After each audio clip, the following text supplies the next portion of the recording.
Hi, I'm Andy Wake. I just wanted to give my perspective on coaching. I've been involved in coach education now for 33 years, so I've got a little bit of an idea what it is to educate coaches. So recently I just taught my 1000th Boxercise instructor training course. That's about 16,000 people that I've trained myself and 25,000 that I've been responsible for the development of. And I just wanted to give a tiny bit of perspective on the way that I see coaching. Some people say, oh, you must know a lot because you've trained so many people, but it's the other way round. That's the truth. Because from each person that comes on a training course or that you work with, you learn something from them. So I'm just lucky that I've had 16,000 coaches. It's not me training them, they're training me also. The other thing I wanted to mention as well is that when you're coaching, there is no World Coaching Championship. I see so many coaches who really just are all about themselves and not about the athlete. And that's the wrong way around. We talk about an athlete or a boxer-centered approach, but there are so many coaches who think it's all about them and all about how great I am and who I'm coaching. The thing is, that's the wrong way around. It's the wrong way to look at it. Bear this in mind. When you're competing yourself, that's when it's your time to shine.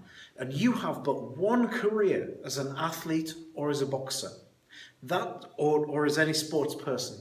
As a coach, we have hundreds of careers, if not thousands. So it's their time to shine. That's what coaching has taught me over 30 odd years. And the other thing that you should think about as well is, from whom do you learn the most? Well, for myself, I definitely have learned more from the people who have struggled than the people that were awesome at the sport that they did. Because they never really struggle and you don't have to work so hard to get them to be really, really good. It's when you've got someone that's not so great, someone that really struggles, and you have to find a different way for them. And in that struggle, when you do that together, that's when you really, really learn.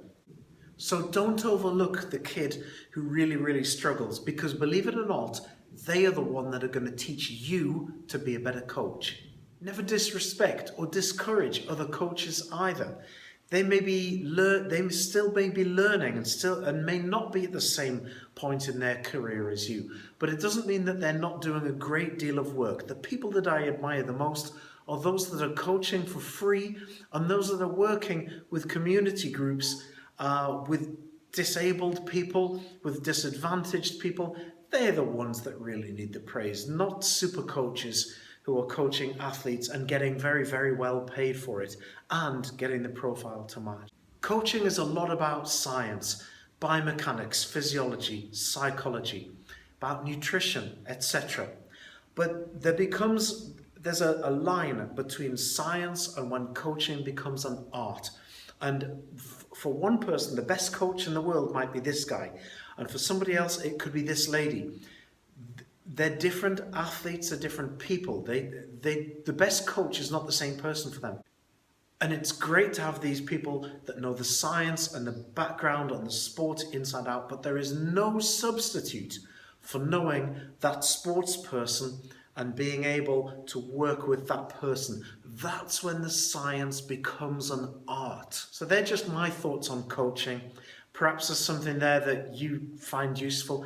Perhaps there's something that another coach you know might find useful. By all means, share that with them if that helps. Thanks for watching.